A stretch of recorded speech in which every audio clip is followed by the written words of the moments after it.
Am I enjoying this because it's a Macca's cheeseburger or because it is a cheeseburger? Well, that's the same question I've been asking myself for the past 3 months with this, the CX-60 plug-in hybrid. Is this a good Mazda family car, or is it good because of its powertrain? The CX-60 wasn't exactly a bona fide hit when it landed in showrooms a few years ago, falling short on transmission refinement and ride comfort, but with a plug-in hybrid powertrain, it could go a long way in addressing some of those issues. Well, me and my family have been living with this car for quite some time now, and I'm going to break it all down, the good and the not so good about the Mazda CX-60 plug-in hybrid.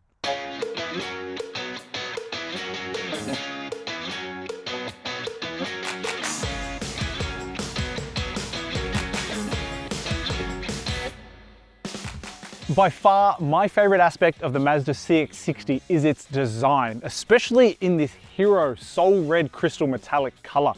All the proportions are just right for an SUV of this shape and size, and Mazda's strong design ethos really shines through. There's a really long bonnet which houses a 6-cylinder engine in other variants, as well as short overhangs for a really athletic stance. This mid-spec GT grade also scores 20-inch wheels and body-colored wheel arch cladding, which really elevate the CX-60 into almost premium territory.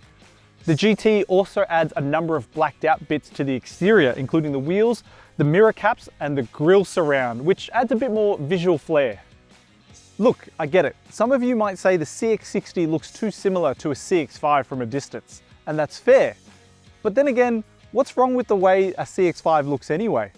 Upon closer inspection, the CX-60 certainly has more presence and exudes a more upmarket aura, at least to me. Under the bonnet of this particular CX-60, you'll find a 2.5 litre petrol engine, but because it's also a plug-in hybrid electric vehicle, that engine is paired to an electric motor. The result? A combined 241 kilowatts and 500 newton meters, which makes this the most potent and quickest accelerating car in Mazda's stable. So don't go thinking it's a slouch just because it's a hybrid. But what I like most about this powertrain is its versatility, not just its potent performance potential. You can run this car in EV only mode or via the engine when that battery runs out, or you can just leave the car to sort itself out to run in its most efficient state. And because it's a plug-in hybrid with a 17.8 kilowatt hour battery, you can get some truly impressive fuel economy figures. In fact, in my 3 months with the car, I've traveled more than 4,500 kilometers and I've not needed to put a single drop of petrol into the tank. The all-electric driving range is a claimed 76 kilometers from Mazda, but with a full charge, the dashboard shows closer to 60 kilometers. And while that figure doesn't seem all that much, keep in mind that that was enough to cover my daily commute to childcare, to work and back again without ever dipping into that petrol engine.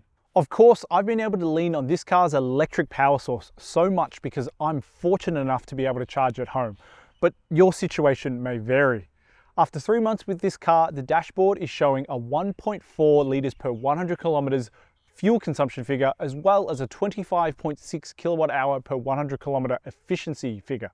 The latter is nowhere near as efficient as other plug-in hybrids in the same class, nor is it as efficient as full battery electric vehicles that are similarly sized. But when it only cost me about $3.50 to fully charge this car, well, I don't mind that so much.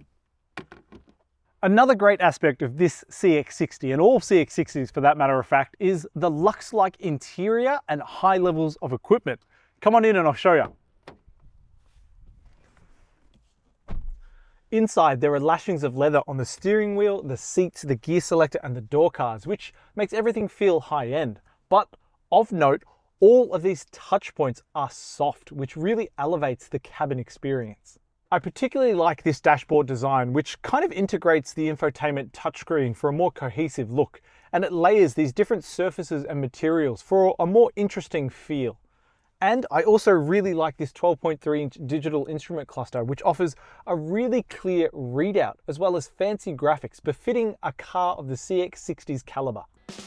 The infotainment screen also measures 12.3 inches, which is big and bright, but it does have its quirks you need to overcome. For starters, it's a touchscreen, but not via the native software.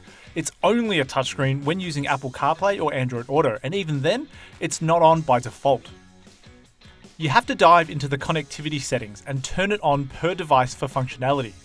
The system also supports wireless Apple CarPlay and wireless Android Auto, so Google Pixel users like myself can leave that cable at home.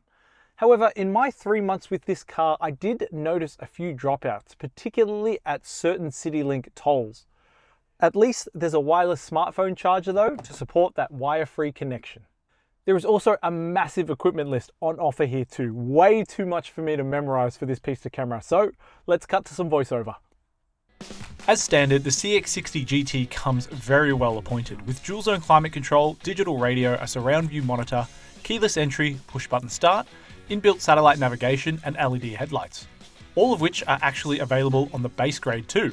Of course, the mid-spec GT has some added extras like electronic steering wheel adjustment, exterior mirror position memory, hands-free tailgate operation, full leather interior, a panoramic sunroof, 12-speaker Bose sound system, heated front and rear outboard seats, and a heated steering wheel.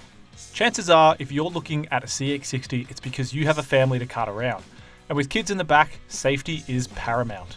Luckily, the CX60 delivers on the safety front with a maximum 5-star ANCAP rating, with strong results in the adult and child occupant protection crash tests. But even better than knowing you'll be relatively safe in an accident is never getting into one in the first place, and the CX60 suitably has enough gear here to lower your chances. There's forward autonomous emergency braking with pedestrian and cyclist detection, a surround view monitor, rear cross traffic alert, lane keep assist, adaptive cruise control, tyre pressure monitoring, traffic sign recognition, and blind spot monitoring, all as standard across the entire CX60 lineup. In fact, stepping up to the GT adds no new safety features, while the Vision technology package fitted to our car adds driver monitoring, front cross traffic alert, and a see-through view for the surround view monitor.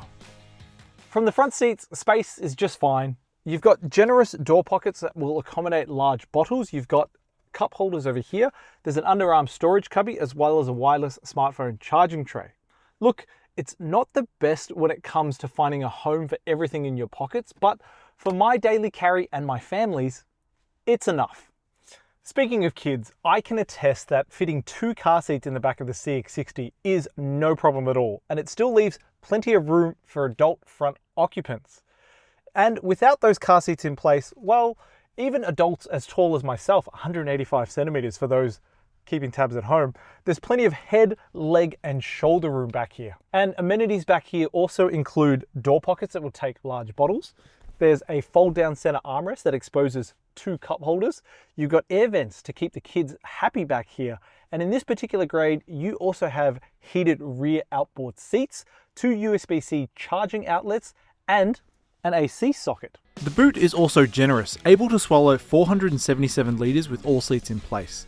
But keep in mind, if you want to lug around the charging cable, it eats a little into that space. In real world terms, that means a full-size pram, nappy bag, groceries and more will fit in without a problem. Fold that second row down and space swells to 1,726 litres, making the occasional trip to Bunnings or IKEA that much easier. Mazdas have traditionally been great to drive, offering a good balance of engaging driving dynamics without too much compromise on comfort and serenity. And it's much the same story here as well.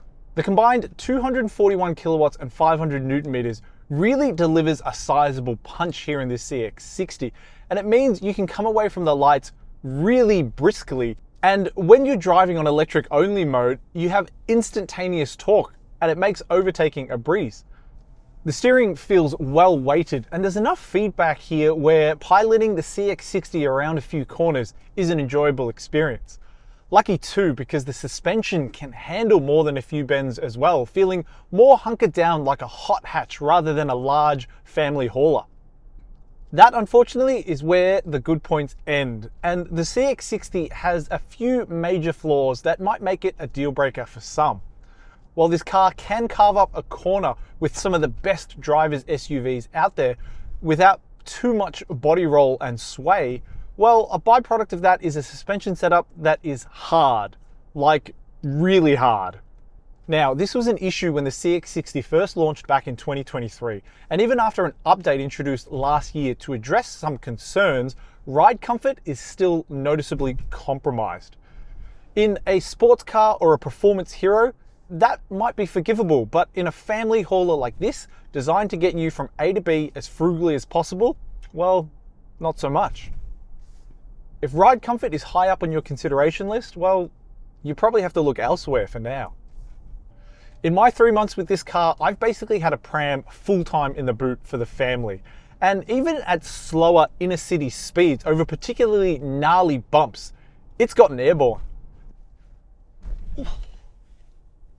The rear axle is just too firm and doesn't do a good job at absorbing the bumps and ruts of the road. It means even when you encounter an ordinary speed bump, you slow down an unusual amount, or else you're met with a massive jolt into the cabin. It also means that it can get really tiresome to drive this CX-60 over long periods of time.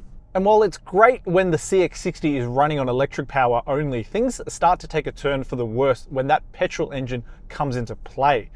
The changeover from electric to petrol is very jerky. And then when that petrol engine also has to rely on that 8-speed automatic transmission, well, gear changes are met with a resounding mechanical clunk. Mazda needs to do a lot of refinement work here because hybrids have come a really long way, and this is far from the leading one.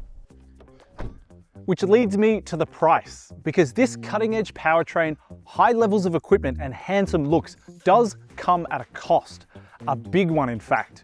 This Mazda CX-60 GT plug-in hybrid retails for $81,600 before on-road costs, pushing it pretty damn close to European luxury territory. Look, you won't be getting the same levels of equipment or a plug-in hybrid powertrain with a Mercedes or BMW model at that price. But for $80,000, it's a lot to spend on a car that has a few refinement issues. As well, for that price point, you could also get into a similarly sized all-electric model like a Tesla Model Y, or even a large 3-row hybrid SUV for less money. It's a lot to spend on a Mazda, but at the time of filming, the brand is actually running offers on this CX-60 as well as other models. So to get the best price, be sure to check Drive Marketplace for listings of this car and more.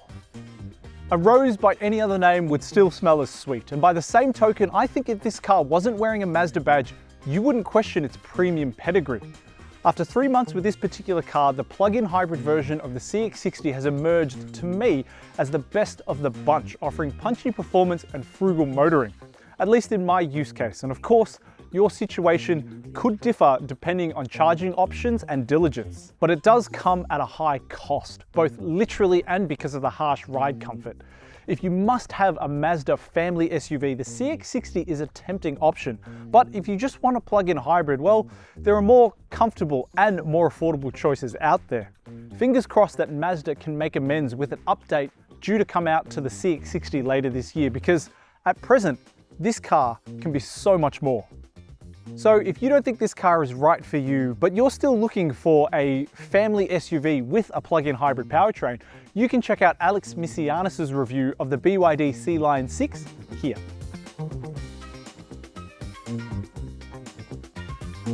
Yes.